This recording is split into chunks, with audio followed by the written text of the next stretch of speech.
হুজুর জান্নাতের ভেতরে আবার শপিং মল থাকবে কেমনে? প্রশ্ন আসতে পারে না? সহিহ মুসলিমের বর্ণনা, ইন্না ফিল জান্নাতি লাসুকান, জান্নাতের ভেতরে বিশাল এক শপিং মল থাকবে। এটা বোধহয় আমাদের বসুন্ধরা শপিং কমপ্লেক্সের মতো হবে, যমুনা ফিউচার পার্ক। দুবাইতে যে একটা আছে বিশাল শপিং মল, মালয়েশিয়ার মিড ভ্যালি, এগুলোর মতো হবে মনে হয়। কত বিশাল যে শপিং মল হবে। সহিহ মুসলিমের বর্ণনা, প্রতি শুক্রবারে সব জায়গা থেকে বন বন করে মৌমাছির মতো জান্নাতীরা ওই শপিং মলে শপিং করতে আসবে।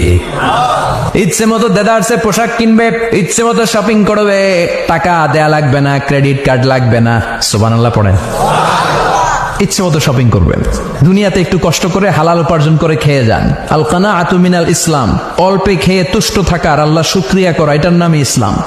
অল্প খাও, অল্প পড়ো, অল্প জমাও, অল্পের ভেতরে বরকত ঢুকাই দিছে কে?